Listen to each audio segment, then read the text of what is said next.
2026 சட்டமன்ற தேர்தல் 5 மாநிலங்களுக்கான தேதிகளை அதிகாரப்பூர்வமாக இந்திய தேர்தல் ஆணையம் அறிவித்திருக்கிறது. தலைமை தேர்தல் ஆணையர் ஞானேஷ்குமார் தேதிகளை அறிவித்திருக்கிறார்.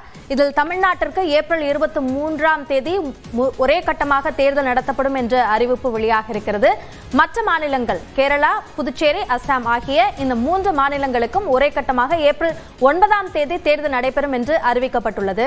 மேற்கு வங்கத்தை பொறுத்தவரைக்கும் 2 கட்டங்களாக தேர்தல் நடைபெறும் என்று அறிவிக்கப்பட்டுள்ளது. ஏப்ரல் 23 மற்றும் 29ஆம் தேதிகளில் தேர்தல் நடைபெறும் என்று அறிவிக்கப்பட்டுள்ளது. 5 மாநிலங்களுக்கும் ஒரே நாளில், அதாவது மே 4ஆம் தேதி தேர்தல் முடிவுகள் வெளியாகும் என்ற அறிவிப்பையும் இந்திய தேர்தல் ஆணையம் அதிகாரப்பூர்வமாக வெளியிட்டுள்ளது. இதனையொட்டி அந்த தேர்தல் நடத்தை விதிமுறைகள் அமலுக்கு வந்துள்ளன. இது தொடர்பான விவரங்களை வழங்குவதற்காக திருச்சியிலிருந்து நம்முடைய செய்தியாளர் ரகுவரன் இணைகிறார். அவரோடு பேசலாம். ரகுவரன், இப்போ தேர்தல் நடத்தை விதிமுறைகள் அமலுக்கு வந்திருக்கு. இப்போ அதனையொட்டி என்னென்ன நடைமுறைகள் தற்போது பின்பற்றப்பட்டு வருகின்றன?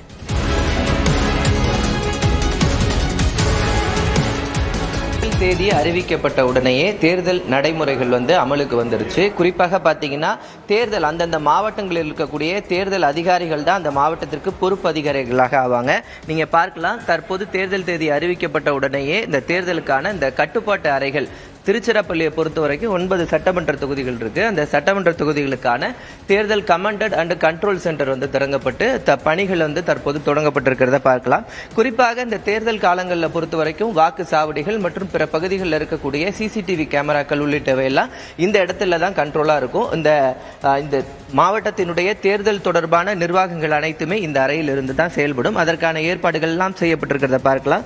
தொலைபேசி எண்கள் மற்றும் கண்ட்ரோல் ரூமுக்கு தேவையான மக்கள் தேவையான இந்த டோல் ஃப்ரீ நம்பர்ஸ் போன்றவை எல்லாம் இங்க எழுத வைக்கப்பட்டிருக்கிறத பார்க்க முடிகிறது. சரியாக இந்த தேர்தல் காலங்கள் முடியும் வரை இந்த கண்ட்ரோல் சென்டர்ல இருந்து தான் தேர்தல் அதிகாரியான மாவட்ட ஆட்சியர் தான் தேர்தல் அதிகாரியாக இருப்பாங்க.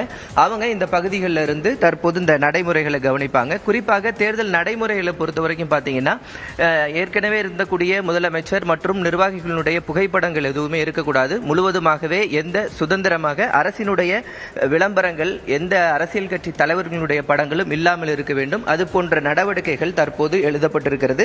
மாவட்ட ஆட்சியர் அலுவலகத்தில் இருக்கக்கூடிய முதலமைச்சருடைய படங்கள் மற்றும் விளம்பரங்களில் இருந்த முதலமைச்சருடைய படங்கள் போன்றவை எல்லாம் அகற்றப்பட்டு வருவதையும் நம்மளால பார்க்க முடிகிறது. அபிநயா, திருச்சியில இந்த தேர்தல் நடத்தை விதிமுறைகள் அமலுக்கு வந்ததால் என்னென்ன விஷயங்கள் அகற்றப்படுகின்றன என்பது தொடர்பான காட்சிகளுடனான உங்களுடைய நேரலைக்கு நன்றி ரகுவரன்.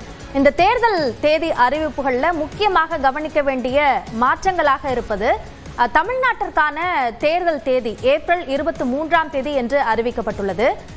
இந்த வேட்புமனு தாக்கல் தொடங்குவதற்கு இன்னும் 2 வார கால அவகாசம் இருக்கிறது. பொதுவாக தமிழ்நாடு, புதுச்சேரி ஆகிய மாநிலங்களுக்கு ஒரே தேதியில் தேர்தல் நடத்தப்படுவது வழக்கமாக இருக்கும். ஆனால் இந்த முறை புதுச்சேரி, கேரளா, அசாம் ஆகிய மாநிலங்களுக்கான தேர்தல் ஏப்ரல் 9ஆம் தேதி நடத்தப்பட்டுவிட்டு ஏப்ரல் 23ஆம் தேதி தான் தமிழ்நாட்டிற்கான தேர்தல் நடத்தப்படுகிறது. அதே தேதியில் மேற்கு வங்கத்திற்கு முதற்கட்ட தேர்தல் நடத்தப்படும் என்று அறிவிக்கப்பட்டுள்ளது. அசாமை பொறுத்தவரைக்கும் இதற்கு முன்பு ஒரு கட்டத்திற்கும் மேலான எண்ணிக்கையில் தேர்தல் நடத்தப்பட்டு வந்த நிலையில் தற்பொழுது அசாமிற்கு ஒரே கட்டமாக தேர்தல் நடத்தப்படும் என்று அறிவிக்கப்பட்டுள்ளது. மேற்கு வங்கத்தை பொறுத்தவரைக்கும் 2021 சட்டமன்ற தேர்தல் 8 கட்டங்களாக நடத்தப்பட்டன. இந்த முறை அது 2 கட்டங்களாக நடத்தப்படும் என்று அறிவிக்கப்பட்டுள்ளது. இந்த தேர்தல் தேதி அறிவிப்பு தொடர்பான தன்னுடைய கருத்தை பகிர்வதற்காக தமிழ் மாநில காங்கிரசினுடைய தலைவர் திரு ஜி.கே. வாசன் நம்மோடு இணைகிறார். அவரோடு பேசலாம். சார் வணக்கம். தேர்தல் தேதிகள் அறிவிக்கப்பட்டிருக்கு.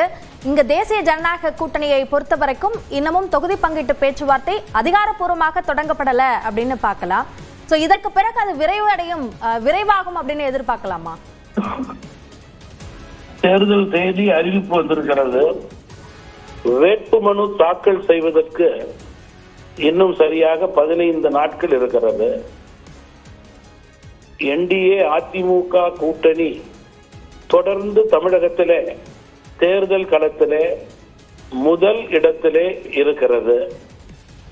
தற்போது தேர்தல் அறிவிப்பு வெளிவந்தவுடன் மேலும் எங்களுடைய கூட்டணி வேகமாக செயல்படும், அதனுடைய கூட்டணி பலமும் அதிகரிக்கும் என்று நம்புகிறேன். அதிகாரப்பூர்வமாக தொகுதி பங்கீட்டு பேச்சுவார்த்தை தொடங்கப்படலனாலும் திரைமறைவாக பேச்சுவார்த்தை